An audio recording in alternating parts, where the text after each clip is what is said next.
Members of the opposition and Western politicians say that you are the main obstacle for peace in Syria. Would you be ready to step down as president if this could bring peace to your country and stop the bloodshed? President shouldn't run away from challenge, and we have national challenge now in Syria. So President shouldn't escape the situation. But from the other side, you can stay as president, you can stay in this position only when you have the public support. So answering this question should be public answer by the Syrian people, by the election, not by the president. I can nominate myself, I can run for the election or not run. But to leave or not to leave, this is about the Syrian people. Do you think that you still have a majority behind you in your country? If I don't have the public support, how could I stay in this position? The United States is against me, the West is against me, many regional power and countries are against me. So, and the people are against me. So how can I stay in this position? So the answer is, of course, I still have public support. How much? What the percentage? This is another question. I don't have numbers now. But of course, to stay in this position, in this situation, you must have public support. I've been to some of the demonstrations, even in Homs, in peaceful demonstrations. Isn't it legitimate if people demand for more freedom, more democracy, and less power in the hands of one family, less power in the hands of secret services? Let's correct the question first to have the correct answer. We don't have power in the hand of a family. In Syria we have state, we have institutions, maybe not the ideal institutions, but we don't have family to run the country. So we have a state. This is first of all. So now we can answer the first part. Of course they have the right.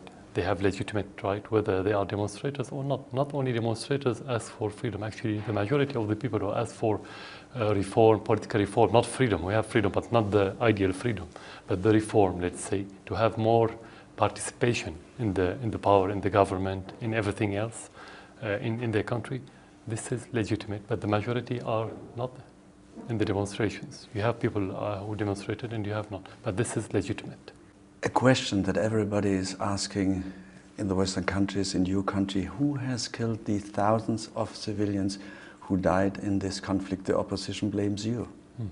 If you want to know who killed, you have first to know who has been killed. We cannot tell about the criminal without knowing about the victims. Those victims that you're talking about, the majority of them are government supporters. So how can you be the criminal and the victim at the same time? The majority are people who support the government, and large part of the others are innocent people who's been killed by different groups in Syria.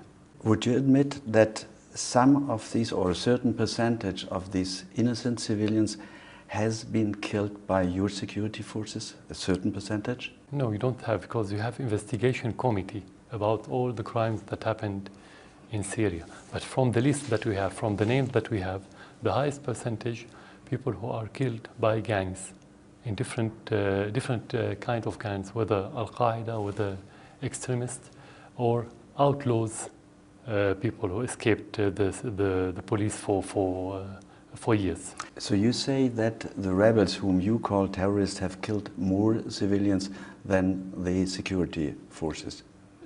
Not really. They killed more security and soldiers maybe than civilians. I'm talking about the supporters. But if we talk only about the civilians, did the rebels kill more civilians than the security forces? Or did the security forces kill more civilians? Yeah, that's what I mean. If you talk about the support of the government, the victims from the security and the army are more than the civilians.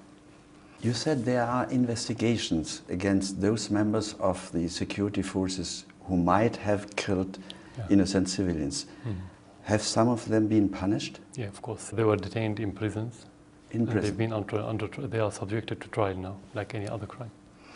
Who has committed the massacre of Hula, in which more than 100 people were brutally murdered, among them many children? Yeah. Gangs came in hundreds from outside the city, not from inside the city, and they attacked the city. And they attacked the law enforcement forces unit inside the city. And then they killed many families, and as you mentioned, children and women. And actually, those families that's been killed, they are government supporters, not opposition. I was told by somebody who lives in Hula and who lost members of his family. He told me that the killers wore army uniforms. Why did they wear army uniforms? Just to accuse our government. That happened many times. They committed a crime, they published videos, fake videos, and they wear the soldier uniform, our army uniform, in order to say this is the army. So it's been killing the people in Syria. You say this is a strategy of the rebels? Yeah, from the very beginning. Yeah, they do it all the time. Not only in Hula, in many places. Who are these rebels whom you call terrorists? They are mixture, they are amalgam of Al-Qaeda, other extremists, not necessarily Al-Qaeda, and outlaws who escaped the police for years, mainly smuggling drugs from Europe to the Gulf area, and others who were sentenced in different sentences. So it's a mixture of different things. How many rebels are fighting against your government? You don't have number, but you can talk about thousands. 20, 30? You cannot tell. I wouldn't give you any number if not precise. Would you say that all these rebels are terrorists? It depends on the act. If they attack people and burn and destroy, of course this is terrorism by the law. But you have people who are implicated without being criminals for different reasons. Sometimes for financial reasons, they pay them money. Sometimes under threat, and sometimes for certain illusions and delusions. So not all of them are terrorists. That's why we absolve many of them when they give up their armaments. Okay. Did you capture some of the Al-Qaeda fighters you were talking about? Yeah, we caught many. Tens of them. From which countries? From maybe Tunisian and Libyans, I think. Could I meet one of them? Yes, you can. With a translator? Alone? Yeah, of course. What is the role of the United States in this conflict? It's part of the conflict. They offer the umbrella and political support to those gangs to create instability or to destabilize Syria. You say the United States is politically supporting the rebels. Yeah. Is that correct? Yeah, exactly. And you say these rebels whom you call terrorists kill civilians. This means you are accusing the American government of being at least partly responsible for the killing of innocent Syrian civilians. Is that correct? Of course, exactly. As long as you offer any kind of support to terrorists, you are a partner. Whether you send them armament or money or public support, political support in the United Nations, anywhere, any kind of support, this is implication. You know that Western politicians see the situation differently. Yeah. And they are discussing a military intervention in Syria. How would you react? Would you retaliate against Western countries? No, it's not about the retaliation, it's about defending our country. Our priority is to defend our country, not to retaliate to anyone. This is our duty, and this is our aim. And you're prepared for such an attack? Whether you're prepared or not, you're going to defend your country. But you have to be prepared. If for you the United States is part of the problem, why don't you negotiate with them? Why don't you invite Mrs. Hillary Clinton to Damascus? Why don't you make the first step? We never closed our doors in front of any country in this world and any official, as long as they want to help in solving the problem in Syria, providing that they are serious and honest. But they close their doors, so we don't have any problem. We always announce publicly that we are ready for any kind of help or dialogue. You would be ready for a dialogue with Mrs. Hillary Clinton? You would be ready to walk with her through the streets of Damascus, to show her the hospitals, to show her the situation in the city? As I said, we don't close the door in front of everyone, including the Americans or any other one. It's not particularly Mrs. Clinton or any other American official. Of course, we don't have problem. We did it many times with others to walk in the streets, as you mentioned, and we'll do it again. We don't have problem, of course. Let's come to the internal situations. Are negotiations with the different opposition groups still a realistic option, or do you think you have to fight this conflict out till the bitter end?